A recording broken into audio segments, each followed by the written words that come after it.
تقديم ناهد شلقامي، إعداد سيد عبد العزيز.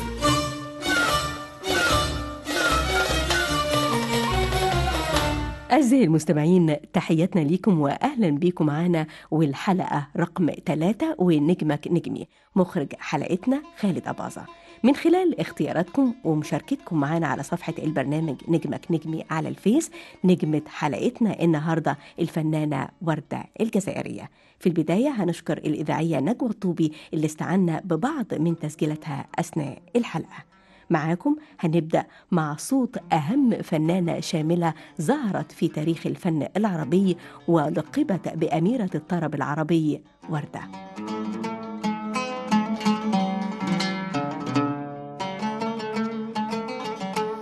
وردة ولدت في 22 يوليو سنة 39 بفرنسا من أب جزائري هو محمد بن فتوحي، ومن أم لبنانية هي نفيسة محمد يموت.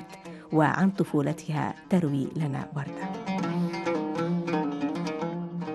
ابتديت أحب الفن أو يحسوا إني مايلة للغنى كان عندي 7 سنين، فطبعا ده يعني لسه مدرسة ولسه في دراسة وخايفين عليا.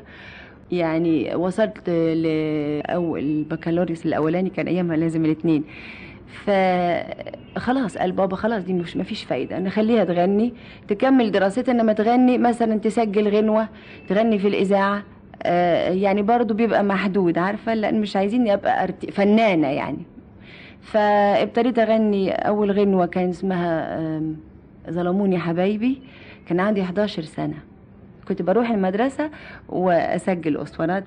ده كان يعني غنيتيها في باريس ولا؟ طبعا غنيتها في باريس وسجلتها في باريس، وكنت بعمل برنامج للأطفال كل يوم خميس في الإذاعة. يعني كان برنامج يعني زي البرنامج اللي احنا فيه دلوقتي ده، وكنت بكلم الأطفال بكتب بالعربي باللاتيني زي ما قالوا عني فعلا، وما كانش باين خالص، وبتكلم عربي كويس من وانا صغيرة. وهكذا عارفة تدريج كان في ملحنين من تونس بيجوا باريس فاستغل واغني لهم يلحنوا لي واسجل، وهكذا بقيت مطربة بغني مصري على تونسي على جزائري على مغربي. المهم عارفة انه ما كانش في أصالة قوي في اللي كنت بغنيه، انما اهو ابتديت كده لحد ما طبعا جيت مصر. ظلموني حبايبي ظلموني وخانوا قلبي وهجروني، يا ريتني ما كنت انا عارفهم ولا هما كانوا عرفوني. ظلموني ظلموني ظلموني ظلموني ظلموني ظلموني.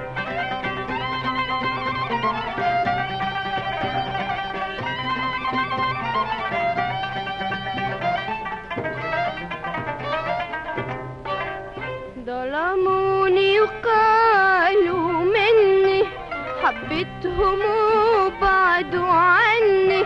ظلموني وقالوا مني حبيتهم وبعدوا عني، يا ريتهم ما كانوا مني، يا ريتهم ما كانوا مني. خانوني وقالوا يحبوني، ظلموني ظلموني ظلموني ظلموني ظلموني ظلموني.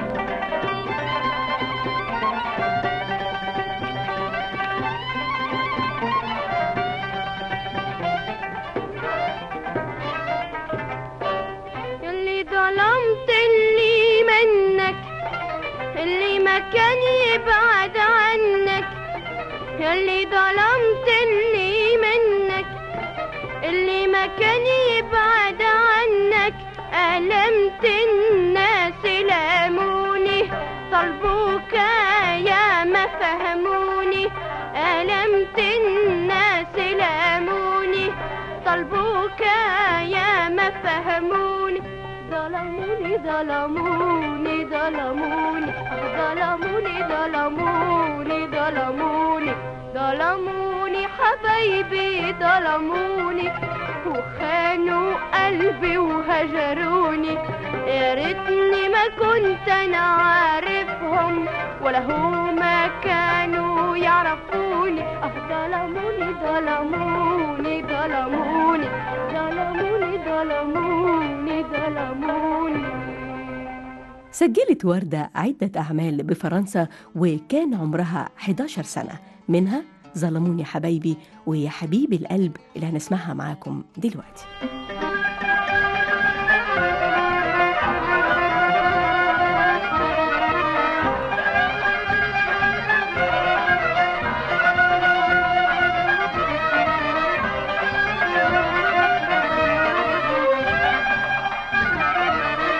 حبيب القلب يا نور عيني راسلني عن حالك سليني. يا حبيب القلب يا نور عيني راسلني عن حالك سليني. يا حبيب القلب يا حبيب القلب يا حبيب القلب يا نور عيني. يا حبيب القلب يا نور عيني راسلني عن حالك سليني.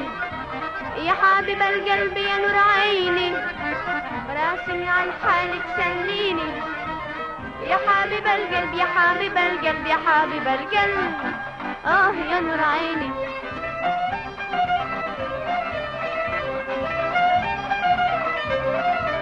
اكتب لي تفكرني شوية بعدك والله طال عليا.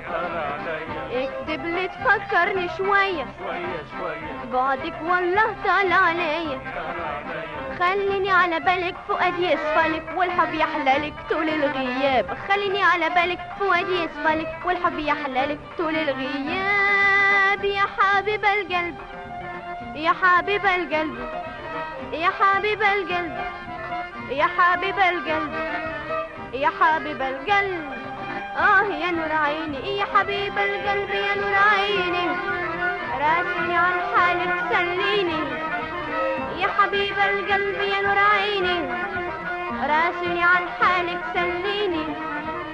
يا حبيب القلب يا حبيب القلب يا حبيب القلب يا نور عيني.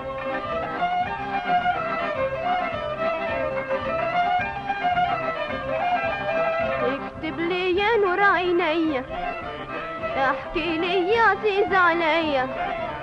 اكتب لي يا نور عينيا احكي لي يا عزيز عليا.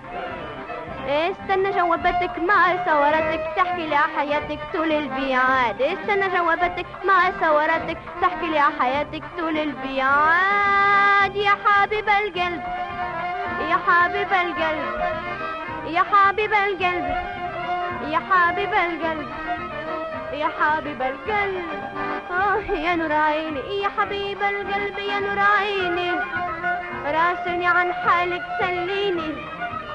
يا حبيب القلب يا نور عيني راسلني عن حالك سليني. يا حبيب القلب يا حبيب القلب يا حبيب القلب يا نور عيني. انتقلت وردة من فرنسا مع أسرتها إلى لبنان، وعملت وردة في أحد محلات لبنان التي كانت تعمل بها الراقصة سامية جمال آنذاك. وما بين الترحال والسفر كانت حياة وردة رحالة. رحالة من كلمات مجدي نجيب وألحان منير مراد، وسجلت في 31 ديسمبر سنة 73.